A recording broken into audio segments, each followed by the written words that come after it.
అందరికీ నమస్కారం. Welcome to my channel cinema ముచ్చట్లు. ఈరోజు నా సినిమా ముచ్చట్లో నేను ఎంచుకున్న సినిమా జగదేక వీరుని కథ. ఎన్టీ రామారావు గారు, బి సరోజాదేవి గారు నటించిన సినిమా. ఇది ఎందుకు ఎంచుకున్నానంటే ఇటీవలే బి సరోజాదేవి గారు స్వర్గస్థులయ్యారు. ఆవిడ జ్ఞాపకార్థంగా ఆవిడకి అశ్రు నివాళులు అర్పించడం కోసం ఆవిడ నటించిన సినిమాని, ఒకటి మంచి హిట్ సినిమాని మీకు అందించాలని ఈ సినిమాని ఎంచుకున్నాను. ఇప్పటి వరకు నన్ను ఎంకరేజ్ చేస్తున్న అందరికీ నా కృతజ్ఞతలు. నాకు చాలా వ్యూస్ వస్తున్నాయి, మంచి కమెంట్స్ వాట్సాప్స్లోని, ఫోన్ కాల్స్లోని వస్తున్నాయి. కానీ బాధాకరమైన విషయం ఏంటంటే సబ్స్క్రైబర్స్ మాత్రం తక్కువ మంది ఉన్నారు. ఎక్కువ వ్యూస్ వస్తున్నాయి, సబ్స్క్రైబర్స్ తక్కువ వస్తున్నారు. అంటే అర్థం ఏంటంటే మీరందరూ చూస్తున్నారు కానీ సబ్స్క్రైబ్ చేసుకోకుండా చూస్తున్నారు. ప్లీజ్ సబ్స్క్రైబ్ చేసుకున్నాక చూడండి. ఎందుకంటే ఇది ఎక్కువ మందికి రీచ్ అవ్వాలంటే ఎక్కువ మంది సబ్స్క్రైబర్స్ బట్టి వెళ్తుంది. అలాగే కమెంట్ పెడితే ఎక్కువ మందికి రీచ్ అవుతుంది. నా ఆలోచన మీకు నచ్చినట్టయి, నా కాన్సెప్ట్ మీ అందరికీ మంచిది అనిపిస్తే సబ్స్క్రైబ్ చేసుకుని చూడండి. ఇంకొంచెం ఎంకరేజ్మెంట్ ఇచ్చినట్టు ఉంటుంది. నేను ఇంకా మీకు ఎంటర్టైన్మెంట్ ఇవ్వడానికి నా ప్రయత్నం నేను చేస్తాను. సో మొదటిగా కథ గురించి చెప్పాలంటే ఈ సినిమా 1961లో రిలీజ్ అయ్యింది. దీనికి ప్రొడ్యూసర్, డైరెక్టర్ కేవి రెడ్డి గారు, స్టోరీ పెండ్యాల నాగేశ్వరరావు గారు, తారాగణం ఎన్టీ రామారావు గారు, ఇంకా 4 హీరోయిన్లు. బి సరోజాదేవి గారు ముఖ్య తారాగణం, ఆవిడ ఇంద్రుని కుమార్తెగా నటించింది. రెండవది జయంతి గారు, 3 ఎల్ విజయలక్ష్మి గారు, 4 బాలగారు. వీళ్ళు ముఖ్య తారాగణం, హీరోయిన్లుగా. అంటే ఒకే హీరోకి 4 హీరోయిన్లుగా ఈ కథని అప్పట్లో చాలా కొత్తగా తీశారు. అందులో కథ దేని మీద ఆధారం అయిందంటే ఒక రాజుల కథ అన్నమాట. ఆ రోజు రాజరికాలు ఎలా ఉండేవి, రాజులు ఎలా ఉండేవారు, అలాగే దైవం, భక్తి, వరాలు, నమ్మకాలు అవి కూడా కలిపి ఉంటాయి. రాజుల కథలో తప్పకుండా ఫైటింగ్స్ ఉంటాయి. ఫైటింగ్ ఉంది, కామెడీ ఉంది, రేలంగ్ గారు ఉండి కామెడీ కూడా ఉంది. అలాగే పాటలు చాలా పెద్ద హిట్స్ అండి పాటలు. ఆ పాటలని ఎన్నిసార్లు వినాలనిపించే పాటలు. అలాంటి పాటల్లో అందరూ మర్చిపోలేని ఒక మంచి పాట ఏంటంటే శివశంకరి శివానందలహరి శివశంకరి. ఆ పాటని అందరికీ తెలిసిందే. ఇప్పుడు ప్రతి ప్లాట్ఫామ్లోని సింగర్స్ పోటీలు జరుగుతున్నప్పుడు కంపల్సరీ ఒక కంటెస్టెంట్ ఈ పాట పాడతారు. అంత పెద్ద ఫేమ్. 61లో రిలీజ్ అయినా కూడా ఇప్పటికీ ఆ పాటను మర్చిపోలేనంత జనాలు ఉన్నారంటే ఆ రోజుల్లోని గొప్పతనాన్ని మనం మళ్ళీ చెప్పుకోవాలి, ఇప్పుడు తరాలకి చెప్పాలన్నదే నా అభిలాష. సో ఈ తారాగణంతో ఇంకా ముఖ్య తారాగణాలు ఎవరంటే ముక్కామల్ గారండి, మిక్కిలినేని గారు, రాజనాల్ గారు, అతనిది ఒక మంచి పెద్ద పాత్ర, రేలంగి గారు, ఇంకా ఋష్యేంద్రమణి, కన్నాంబ గారు. వీళ్ళు ఇంపార్టెంట్ క్యారెక్టర్స్ వేశారండి. నేను మీకు కథని డీటెయిల్గా చెప్పాలి అంటే కొంచెం ఎక్కువ లెంగ్త్ వెళ్తుంది. ఎందుకంటే అప్పట్లో సినిమాలు 3 గంటల సినిమాలు ఉంటాయి. సో కథని కొంచెం డీటెయిల్గా వెళ్ళాలని అనుకుంటున్నాను. దీన్ని 2 ఎపిసోడ్స్గా చెప్పాలనుకుంటున్నాను. కాబట్టి మీరు కొంచెం ఓపిక చేసుకొని వింటే కథ సగం వరకు మీకు డీటెయిల్గా చెప్తాను ఈ వీడియోలో. రెండో వీడియోలోని సెకండ్ పార్ట్గా మీకు చెప్తాను. సో స్టోరీ స్టార్ట్ చేయాలనుకుంటే మీకు మొదటి నుంచి చెప్పాలి కాబట్టి స్టార్టింగ్ సీన్ ఏంటంటే ఎన్టీ రామారావు గారి జన్మదినం.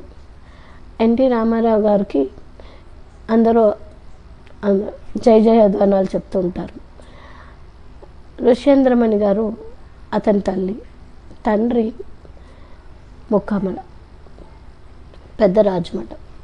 అతను ఉదయగిరికి మహారాజు, అతని భార్య ఋష్యేంద్రమణి. వాళ్ళిద్దరికి 2 కొడుకులు. పెద్ద కుమారుడు ఎన్టీ రామారావు గారు, పేరు జగదేక వీర ప్రతాప్. అతనికి ఒక తమ్ముడు ఉంటాడు. ఆ తమ్ముడు కొంచెం తింగర్గా ఉంటాడు. అంటే రాజులకు ఉండే లక్షణాలు ఉండవు. ఆ రోజుల్లో రాజులకి పెద్ద కుమారుడికే ప్రాముఖ్యత ఇచ్చేవారు. అందుకని ఆ అబ్బాయికి అన్నగారి మీద జలస్ ఎక్కువ, ఈర్ష్య, కోపం ఎక్కువ ఉంటాయి. అది మాటి మాటికి అతను డైలాగ్స్లో చూపిస్తూ ఉంటాడు. తండ్రిని కూడా అడుగుతూ ఉంటాడు, మీరు నాకు ప్రాముఖ్యత ఇవ్వలేదని అడుగుతూ ఉంటాడు. ఆ కథని మొదలుపెట్టినప్పుడు ఇతనికి జన్మదిన సందర్భంగా తల్లి పూజ చేసి, పార్వతీదేవిని, ఆవిడ భక్తురాలు అన్నమాట, పూజ చేసి పిల్లలకు ప్రసాదం పెడుతుంది. రామారావు గారి గురించి కథ కొంచెంగా బాగా మంచి వీరుడివి అని చెప్పి పొగుడుతున్నట్టుగా వస్తుంది. ఆ రోజు రాత్రి రాజు భార్యతో కూర్చొని, మన పిల్లల్ని ఈరోజు ఒక ప్రశ్న అడుగుదాం అనుకుంటున్నాను, వాళ్ళ తెలివితేటలు మన రాజ్యానికి ఎంతవరకు ఉపయోగపడతాయి అన్నది తెలుసుకుందాం అనుకుంటున్నాను. అంటే ఈరోజు పుట్టినరోజుతోటి ఎందుకు ఇలాంటి నిర్ణయాలు తీసుకుంటారు, వదిలేయండి అంటే, కాదు ఇవాళే అడుగుతానని చెప్పి పెద్ద కుమారుని పిలిచి తండ్రి అడుగుతాడు, నువ్వు ఏం కోరుకుంటున్నావు, నీ కోరిక ఏంటి అని. అంటే ముందు చిన్న కుమారుడిగా నేను చెప్పేస్తానని చెప్పి తమ్ముడు అంటాడు, అందరూ పడుకున్నప్పుడు నేను మన శత్రువులందరినీ వెళ్ళి చంపేస్తాను, అప్పుడు మనం రాజ్యాన్ని పెంచుకోవచ్చు అంటాడు.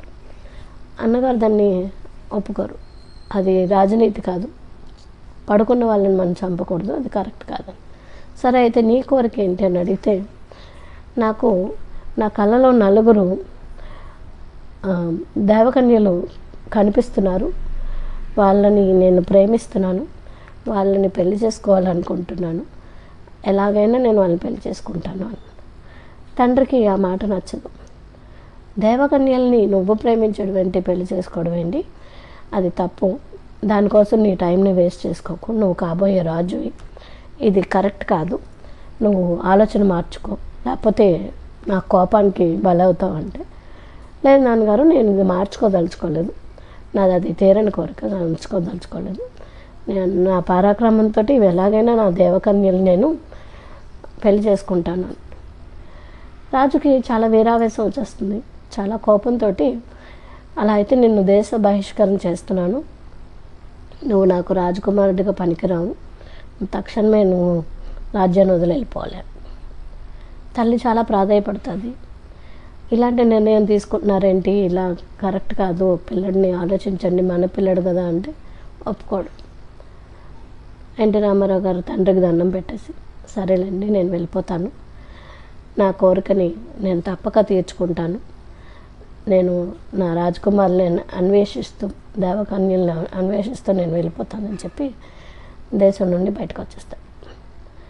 ఆ బయటకు వచ్చేసిన తర్వాత ఒక అడవిలోని పడుకుంటాడు. అప్పుడు రేలంగి గారు, అతని పేరు 2 చింతలు, అప్పట్లో పేర్లు కొంచెం కామెడీగా ఉండేవన్నమాట. ఆ 2 చింతలు అన్న రేలంగి గారు కూడా అదే అడవిలో ఇంకో చెట్టు కింద పడుకుంటారు. ఇప్పుడు ఒక కామెడీ సన్నివేశం ఏంటంటే, దెయ్యాలు అక్కడికి వచ్చి అల్లరి చేస్తాయి, రేలంగి గారిని అల్లరి చేస్తాయి. దెయ్యాలంటే భయంకరమైన దుస్తులు, భయంకరమైన మేకప్ తోటి కాదండి, సరదాగా ఫన్నీగా కనిపించి పిల్లలు సరదా పడేటట్టు ఉండే దెయ్యాలని మేకప్ తోటి మనకు చూపిస్తారన్నమాట. కొంచెం పెద్ద ముక్కులాగా ఉండి, పిచ్చి జుట్టుతోటి, చెవులాగా ఉండి, కొంచెం చూడ్డానికి కామెడీగా అనిపించే దెయ్యాలనే అక్కడ మేకప్లో చూపించారు. ఆ 2 దెయ్యాలు ఈ రేలంగి గారిని ఇబ్బంది పెడుతుంటే అతను బాధపడుతూ ఏంటి ఇలాగా అనుకొని లేచి చూస్తున్నప్పటికీ మాయమైపోతుంటాయి. అది మొదట ఏం చేస్తాయంటే, రేలంగి గారి చెంబులో ఉన్న నీళ్ళని ఎన్టీ రామారావు గారి మీద జల్లుతాయి. ఎన్టీ రామారావు గారు లేచి చూసేకి మాయమైపోయి రేలంగి గారు పడుకొని కనిపిస్తే రామారావు గారు చాలా కోపపడతారు రేలంగి గారిని, నువ్వెందుకు నన్ను ఇలా చేసావు అంటే, గురువు నేనేం చేయలేదు, నాకేం తెలీదు అని పడుకుంటాడు. మళ్ళీ పడుకుని పోతే రేలంగి గారి మీద రాళ్ళు రూపుతాయి, అలాగే ఇంకొంచెం అల్లరి పని చేస్తాయి. అతను లేచి చూస్తే అతనికి ఎవరు కనిపించరు. ఇలా ఉన్నప్పటికీ వాళ్ళకి తెలుస్తుంది అది దెయ్యాలు చేస్తున్న పనని. ఎన్టీ రామారావు గారికి తెలిసి ఆ దెయ్యాలతో ఫైటింగ్ చేస్తారు. ఆ దెయ్యాలకి భయం వేసి లొంగిపోతాయి. లొంగిపోయినప్పుడు వాటిని ఆ చెంబులోని దూరిపోమని చెప్తారు. ఆ చెంబులో దూరిపోతాయి. అవంటే మమ్మల్ని వదిలేస్తే మీకు 3 కోరికలు తీరుస్తాము, ఆ 3 కోరికలు తీర్చేస్తే మమ్మల్ని వదిలేయండి అని. అంటే మీరు మా కోరికలు తీర్చే వరకు మీరు చెంబులో ఉండండి అని చెప్పి చెంబులో దింపేస్తారు. చెంబులో దింపేసిన తర్వాత రాయలింగ గారు ఇతన్ని అన్నయ్య అని పిలుస్తారు. అయితే అన్నయ్య మన కోరికలు తీర్చుకోవడం కోసం వీటిని వాడుకుందాము అంటే, నాకేం కోరికలు లేవు, నీ కోరికలు తీర్చుకో, కావాలంటే ఈ చెంబు నువ్వే ఉంచుకోండి, లేదు ఇది మన ఇద్దరికీ ఉపయోగపడాలి, మన కోరికలు తీర్చుకుందాం అంటే, ఏ కోరిక మీద మీరు ఇలా వచ్చారంటే అంటే రామారావు గారు చెప్తారు, నేను ఇలా దేవకన్యలు వెతుక్కుంటూ వచ్చాను అని. అంటే రాయలింగ గారు అంటారు, నాకు ఒక కోరిక ఉంది, నేను రాజు అవ్వాలి, నాకు నచ్చిన అమ్మాయిని పెళ్లి చేసుకోవాలి, ఇది నా కోరిక. మరి మన ఇద్దరి కోరికలు మనం తీర్చుకోవడం కోసం ఈ దెయ్యాలను ఉపయోగించుకుందాం అంటారు అని దెయ్యాలకు చెప్తారు. దేవకన్యలు కనిపించే ప్లేస్కి మమ్మల్ని తీసుకెళ్ళండి అని చెప్తారు. అంటే ఆ దెయ్యాలు వెంటనే ఆ దేవకన్యలు ఉండే ప్లేస్కి తీసుకెళ్తాయి. ఈ కథ ఇలా ఉంటుండగా దేవకన్యలు ఎవరెవరంటే 4. ఒకరు ఇంద్రుని కుమార్తె, ఆవిడ పేరు జయంతి, ఆవిడ పాత్ర బి సరోజ గారి పాట. ఇంకొకరు వరుణి కుమార్తె, ఆవిడ పేరు మరీచి, ఆవిడ బాలగారు వేశారు ఆ పాత్రలు. ఇంకొకరు నాగిని నాగరాజ్ కుమార్తె, ఆవిడ ఎల్ విజయలక్ష్మి గారు వేశారు. 4 వీళ్ళందరూ స్నేహితురాళ్ళు. ఎల్ విజయలక్ష్మి గారు, జయంతి గారు, మరీచిగా వేసిన బాలగారు, బి సరోజాదేవి గారు, వీరు 4 స్నేహితురాళ్ళు అన్నమాట. నాగదేవతలు, నాగదేవుడు, వరుణదేవుడు, అగ్నిదేవుడు కుమార్తె, అలాగే ఇంద్రుడి కుమార్తె. వీళ్ళు 4 స్నేహితురాలుగా ఉండి, అప్పట్లో స్నేహితురాల్ని పలకరించే ఒక పదం ఉండేది అనుకుంటా, హలా అన్న పదం. హలా హలా హలా అని పిలుచుకుంటూ ఉంటారు, ప్రతి మాటకి ముందు హలా అంటారు. అలా వాళ్ళు ఒకరికొకరు పిలుచుకొని ఈ భూలోకంలో ఒక సరోవరంలో వాళ్ళకి స్నానం చేయడం ఇష్టం. వాళ్ళు 4 ఒకరినొకరు పిలుచుకొని ఆ సరోవరంలో స్నానాలు చేస్తుంటారు. ఆ స్నానాలు చేస్తున్నప్పుడు ఒక మంచి హిట్ సాంగ్ ఉంటుంది అన్నమాట. జలకాలాటలలో కలకల పాటలలో ఏమి హాయిలే హలా అహేమి హాయిలే హలా. ఈ పాట అస్సలు బోర్ కొట్టదండి, పాట స్కిప్ చేయాలని అనిపించదు. 4 స్విమ్మింగ్ చేస్తున్నట్టుగా ఆ సరోవరంలోని ఆడుకుంటూ ఏమీ తెలియని మాయక మనసులతోటి మొహాలతోటి వాళ్ళు ఆ పాట అంతా పాడుకుంటారు, ఒకరికొకరు వెటకారాలు చేసుకుంటూ మాట. అలా పాడుకుంటున్నప్పుడు ఆ పాట తర్వాత ఒక అమ్మాయి బి సరోజాదేవి గారిని అడుగుతుంది, బట్టలు ఇప్పేసి గట్టు మీద పెట్టేసి మనం అందరం వచ్చేసాము, మాకైతే ఏది సమస్య లేదు, కానీ నీకు ఒక సమస్య ఉంది, నీ చీరని ఎవరైనా ఎత్తుకుపోతే ఆ ఎత్తుకుపోయిన వాళ్ళని నువ్వు పెళ్లి చేసుకోవాలి, మళ్ళీ నీ చీర దొరికే వరకు నువ్వు అతనితోటే ఉండాలి కదా, నువ్వు అంత నిర్లక్ష్యంగా చీర వదిలేసి వచ్చేసావేంటి అని అడుగుతుంది.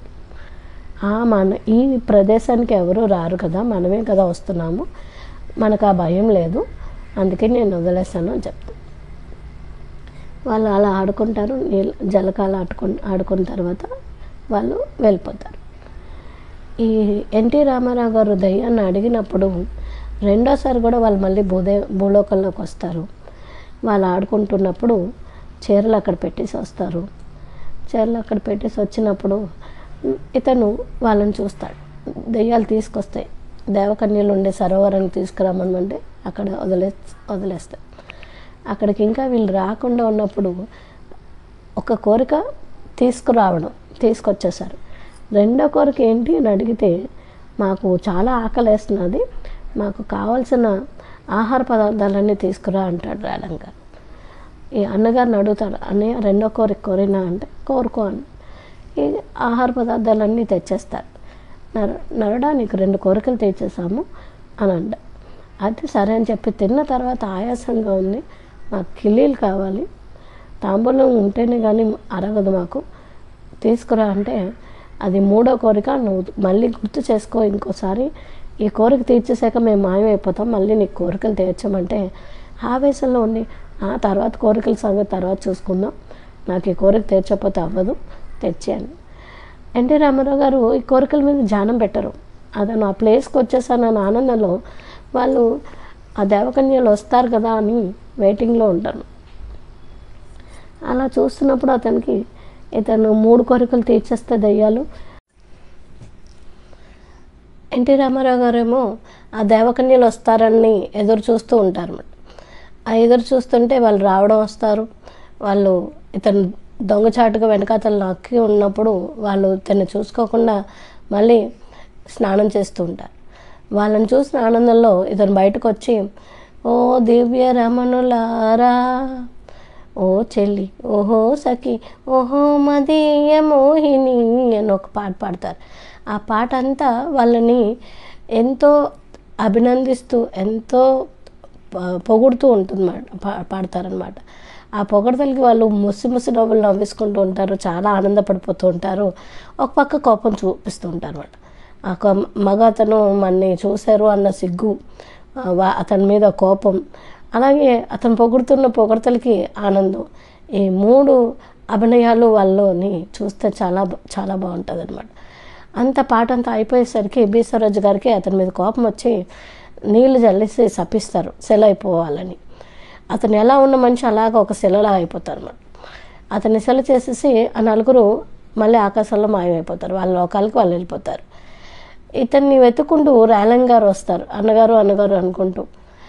రేలంగ్ గారు వచ్చి ఇతన్ని ఒక శిలగా చూసిన తర్వాత చాలా భయపడిపోతారు, బాధపడిపోతారు. ఎలాంటి పరిస్థితిలో ఉన్నావేంటి, నేనేం చేయలేని పరిస్థితిలో ఉన్నాను, నా స్నేహితుడివి నువ్వు, ఏం చేయాలని ఏం దిక్కు తోచక రోధిస్తూ ఉంటారు.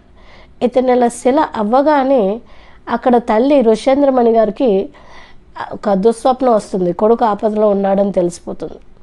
ఆ కొడుకు ఆపదలో ఉన్నాడని తెలిసిపోయిన వెంటనే ఆవిడ చివుక్కుమని లేచి ఆ పార్వతీదేవిని స్మరిస్తూ పాట పాడుతుంది.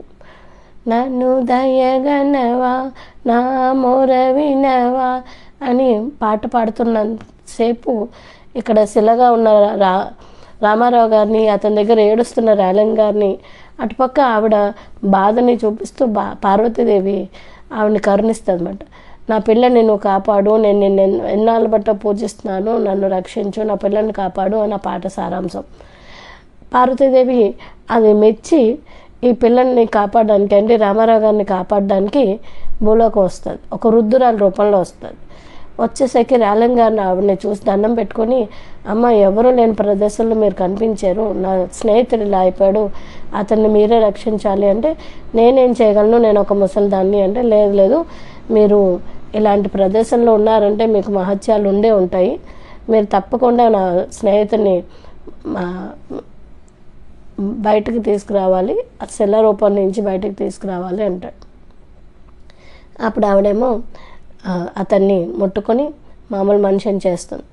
చేయగానే రామారావు గారు ఆవిడకి దండం పెట్టుకొని, మీరు పార్వతీదేవి అయి ఉంటారు, లేకపోతే నాకు ఇలాంటి శాప విమోచనం జరగదు, మా అమ్మగారు పార్వతీదేవి భక్తురాలు, ఆవిడ మొర విని మీరు నన్ను కాపాడారు, మిమ్మల్ని నేను ఎంతో పూజించుకుంటాను, కానీ ఏంటంటే నా కోరిక తీరని కోరికగా నన్ను బతికించినా నాకు బాధేను, నేను ఇలా మారినా కూడా నాకు నా దేవకన్యలు నాకు కనిపించకపోవడం నాకు బాధగానే ఉంటుంది, నాకు ఆ కోరిక కూడా తీర్చండి అని ఆవిడని అడిగితే ఆవిడేమో అయితే పద అని చెప్పి ఒక ఇంటికి తీసుకెళ్తారు.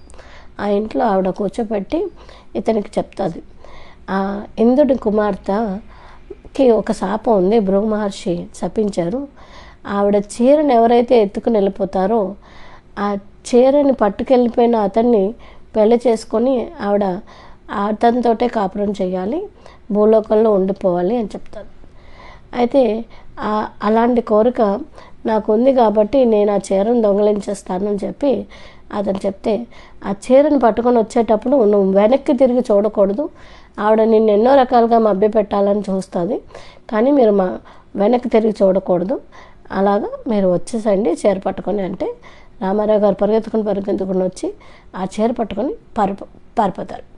అలా పరిగెత్తుంటే వీళ్ళు చూస్తారు, అమ్మో నీ చీర పట్టుకెళ్ళిపోతున్నారు అని అడిగితే వాళ్ళందరూ నలుగురు అతను వెనకాతల పరిగెడతారు. బి సరోజాదేవి గారు ముద్దు ముద్దుగా మానవ ఆగు ఆగు నన్ను చూడు, నా చీర నాకు ఇచ్చేయి అని చాలా ముద్దు ముద్దుగా మాట్లాడుతూ వెనకాతలు వెళ్తారు. అతను వెనక్కి చూడకుండా పరిగెడుతుంటే ఎన్నో రకాల ప్రయత్నాలు చేస్తుంటారు.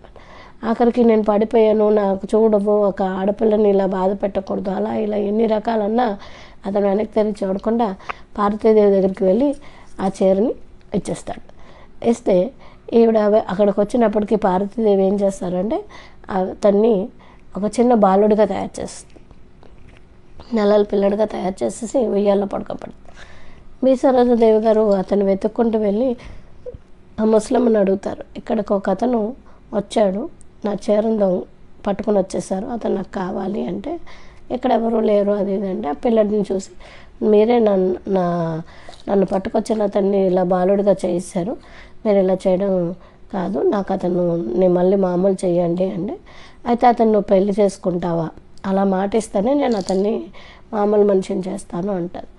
అంటే అతను నా చీర తీసుకున్నంత వరకు నేను అతనికి దాసిగానే ఉండాలి, నేను అతన్ని పెళ్లి చేసుకుంటాను అంటే అప్పుడు మళ్ళీ ఆవిడ ఆ చిన్న బాలుని రామారావు గారుగా చేస్తారు. సో రామారావు గారుగా చేసినప్పుడు ఆ ముందే అతని కాళ్ళ దగ్గర ఇలా తనివి ఆ కాళ్ళలోని ఆ చీర పెట్టేస్తారు. మనం ఈ చీరని నేను ఇక్కడ పెడుతున్నాను, మళ్ళీ నీకు కావాల్సినప్పుడు నువ్వు తీసుకోవచ్చు, కానీ ఆవిడకి మళ్ళీ నువ్వు చీరని కానీ దక్కిందా ఆవిడ నిన్ను వదిలి వెళ్ళిపోతారు, కాబట్టి నువ్వు ఆ చీర ఆవిడకి దక్కకుండా చూసుకో అని చెప్తారు. అయితే ఇంకోటి ఏంటంటే యుద్ధాలకు వెళ్ళినప్పుడు బయట ప్రపంచానికి వెళ్ళినప్పుడు ఈ చీరని నీతో తీసుకెళ్ళకూడదు, అప్పుడు ఎవరో ఒకరికి నమ్మిన వాళ్ళకి ఇచ్చి నువ్వు వెళ్ళాలి, అలా కాకపోతే వీళ్ళు చీర దొరికితే మళ్ళీ వాళ్ళు మాయమైపోతారు అని చెప్తారు. అలాగే అని చెప్పి అతను అనుకునే లోపల ఈ బాలుడిని చేయడం, బాలుడిని మళ్ళీ పెద్దవాడిని చేస్తే ఆవిడ బి సరోజాదేవి గారు అతను కలిపి ఇద్దరికి దండలు మార్పించి దగ్గరుండి వివాహం చేస్తారు. వివాహం చేయగానే వాళ్ళిద్దరూ సంతోషిస్తారు. రేలంగి గారు అది చూసి సంతోషిస్తూ సరే అని చెప్పి ఆనందంగా అతను రేలంగి గారు బి సరోజాదేవి గారు అలా నడుచుకుంటూ ఇంకో ఊరికి వెళ్ళిపోతారు. ఆ ఊరి పేరు కామకోటం రాజ్యం అట. దాంట్లో రాజనాల గారు ఉంటారు. అతను ఆ ఊరికి ఆ రాజ్యానికి రాజు. అతని కోరిక ఏంటంటే ఒక మంచి స్త్రీని పెళ్లి చేసుకోవాలి అని అతనిది కోరిక. ఆ మంచి స్త్రీ ఎవరు అని అతను ఎంతమందిని తెప్పించినా అతనికి ఎవరు నచ్చకపోతే అతన్ని మంత్రిగా సిఎస్ఆర్ గారు వేశారు. అతను చాలా నమ్మకమైన మంత్రి మాట. ఇతనికి తగ్గ స్త్రీలను వెతుక్కొని తీసుకొస్తూ ఉంటాడు, ఇతను ముందు నిలబెడతాడు, వాళ్ళందరినీ ఇతను నచ్చుకోవడం చెప్పి వెనక్కి పంపించేస్తుంటాడు. ఇంకా నాకు మంచి స్త్రీ కావాలి అంటుంటారు. అలా అందరూ వెళ్ళిపోతే అందులో ఒక ఆవిడ పాత్రలోని గిరిజ గారు నటించారు. ఆవిడ పేరు ఏకాశి. ఆవిడని కూడా డబ్బులు ఇచ్చి పంపించేసే అంటే అందరూ వెళ్తారు కానీ గిరిజ గారు వెళ్ళరు. నేను ఎందుకు వెళ్ళాలి, నేను ఇతన్ని మెచ్చి వచ్చాను, నన్ను అతను మెచ్చపోయినా నేను ఒప్పుకోను, నేను ఇక్కడే ఉంటాను అంటే సిఎస్ఆర్ గారు అంటారు, సరే అయితే మీరు ఉండండి, మీకు తగ్గట్టుగా మీకు అన్నీ అమరుస్తాను, కానీ రాణిగా మాత్రం అతను ఒప్పుకోవట్లేదు, మీ ప్రయత్నం మీరు చేయండి అని చెప్పి ఆవిడని అక్కడ ఉంచడానికి అతను ఒప్పుకుంటారు. ఆవిడేమనుకుంటుందంటే ఎప్పటికైనా ఇతన్ని మెచ్చేటట్టు చేద్దాము, నన్ను పెళ్లి చేసుకునేటట్టు చేద్దామని ఆవిడ చేస్తుంటారు. ఇంకెవరినైనా మెచ్చుకుంటారేమో అన్న భయంతో కూడా ఆవిడ కాపలా కాసుకుంటూ ఉంటుంది. ఆ ఊరికి ఇతను రేలంగి రామారావు గారు బి సరోజ్ గారు వస్తారు. వచ్చి ఒక దగ్గర ఉంటారన్నమాట.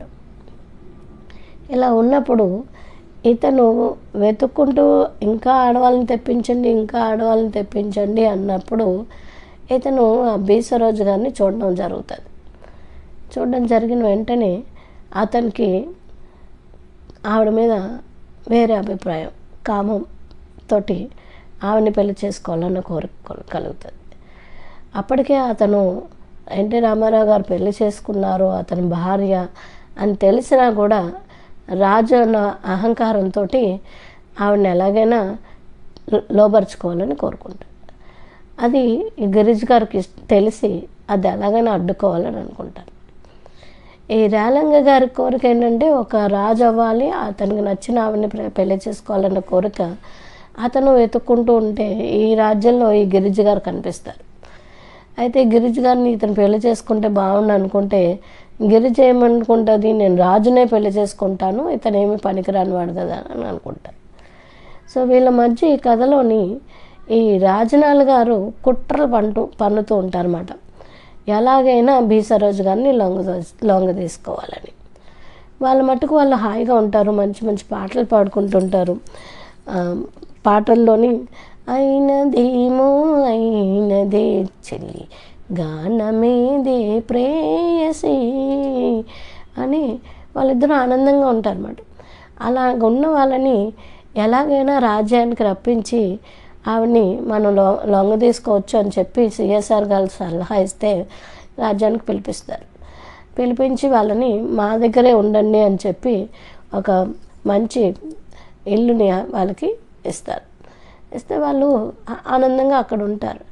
అలా ఉంటున్నప్పుడు రామారావు గారిని వెనక్కి ఎక్కడికైనా పంపించేస్తే ఆవిడని లొంగ తీసుకోవచ్చన్న కోరికతోటి అతను అంటాడు, నేను నీకు మంచి స్నేహితుని అనుకో, మన ఇద్దరం చాలా మంచిగా ఉందాం, నీకు చాలా అన్నీ కావాల్సినవన్నీ ఇస్తాను అని చెప్పి అతన్ని ఒక అంతరంగిక ప్రవేశం అని చెప్పి మంచి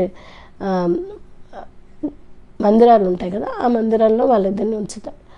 అలా ఉన్న అతన్ని ఒకసారి పిలిచి, నాకు విపరీతమైన తలనొప్పి వస్తుంది, తలనొప్పి తట్టుకోలేకపోతున్నాను, దీనికి మందు నాగలోకంలో ఉంది, ఆ నాగలోకానికి వెళ్ళి నువ్వు మందు తీసుకురావాలి, అది తీసుకొస్తే నాకు తలనొప్పి తగ్గుతుంది అని చెప్పి అడిగితే రామారావు గారు అక్కడ అలాగే అని చెప్పి వచ్చి బి సరోజ్ దగ్గర చెప్తారు.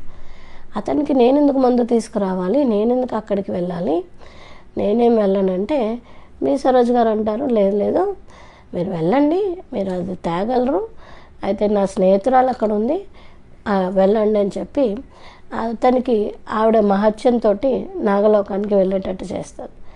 నాగలోకానికి వెళ్ళి అక్కడ నాగలోకంలోని కుమార్తెని ఎల్ విజయలక్ష్మి గారిని పెళ్లి చేసుకుని ఆ మందుని తీసుకొని వస్తాడు. వచ్చినప్పటికీ ఇతను రాజనాల ఈవిడ్ని లొంగ తీసుకోవాలని ప్రయత్నం చేస్తే గిరిజ గారు అడ్డుకుంటారన్నమాట. ఆ ప్రయత్నం విఫలమైపోతుంది. ఇతను ఇంకా రాడు కదా అనుకునే టైంకి ఇతను వచ్చేసాడని చెప్పి సిఎస్ఆర్ గారు చెప్తే, అదేంటది ఇతను చనిపోతాడు అనుకున్నాం కదా, ఎలా వచ్చేసాడని చెప్పి మళ్ళీ నటిస్తుంటాడు. నటిస్తుంటే నేను తెచ్చేసాను మందు అని చెప్పి అతను ఇస్తే లేచి కూర్చుంటాడు.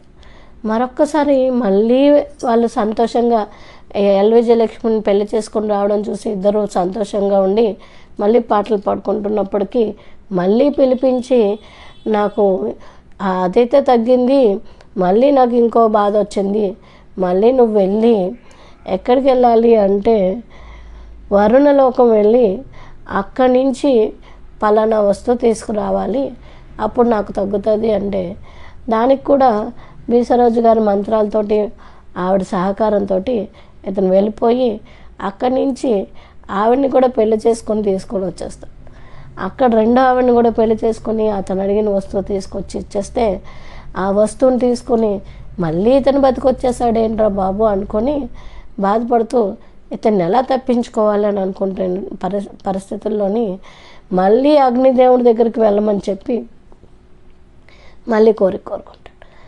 అప్పుడు ఆ అగ్నిదేవుని దగ్గరికి అతను వెళ్ళి అగ్ని కుమార్తెని పెళ్లి చేసుకుని జయంతి గారిని పెళ్లి చేసుకొని మళ్ళీ వచ్చేస్తాడు. వచ్చినప్పుడు ఇంక ఇతన్ని బారి నుంచి తప్పించుకోలేము, ఇతను అక్కడ ఉన్నప్పుడే బి సరోజ్ గారిని లొంగ తీసుకోవాలని చెప్పి అతను ప్రయత్నం ఏం చేస్తాడంటే ఈ రాజనాల్ గారును సిఎస్ఆర్ గారు ఆడవాళ్ళగా మారిపోతారు. ఆడవాళ్ళగా మారిపోయి ఆవిడ మందిరంలోని ఇబ్బంది పెడదామని ప్రయత్నం చేస్తారన్నమాట.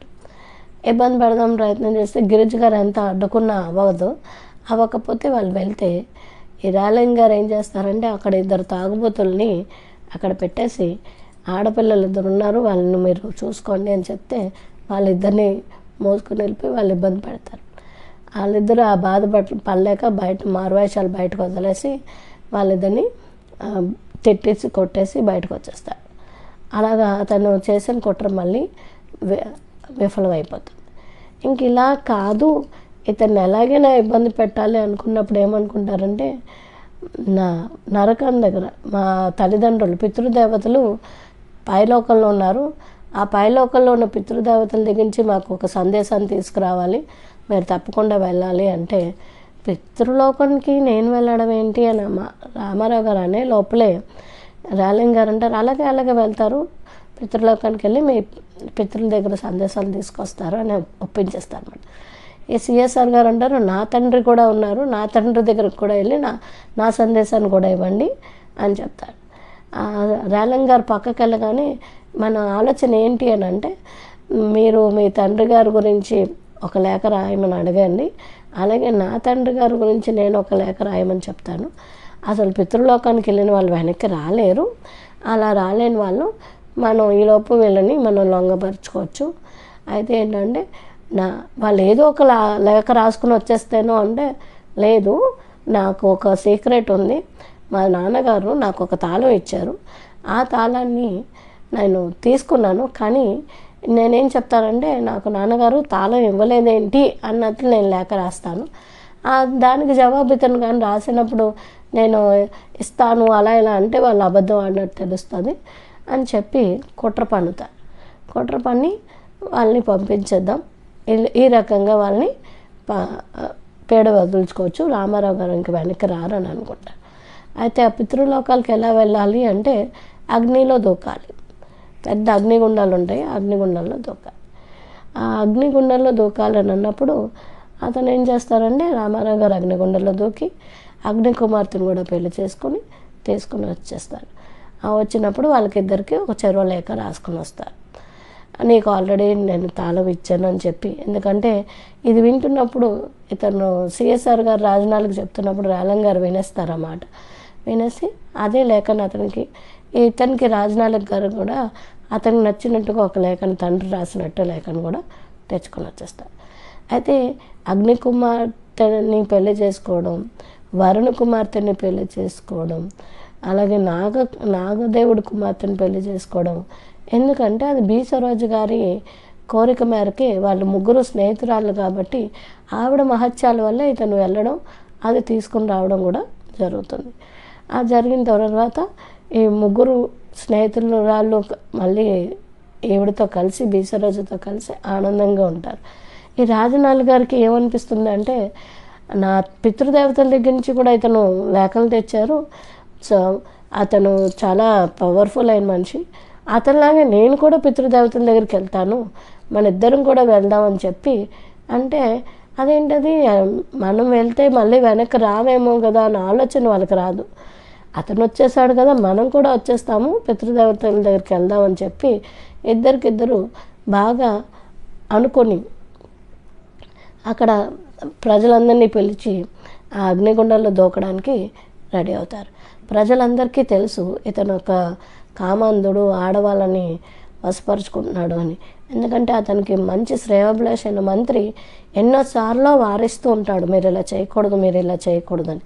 అయినా అతని మాట వినకుండా సిఎస్ఆర్ గారి మాటనే ఇతను ఎక్కువ పాటించడం వల్ల అతనికి ఆ మాటలను చెవికెక్కమాట.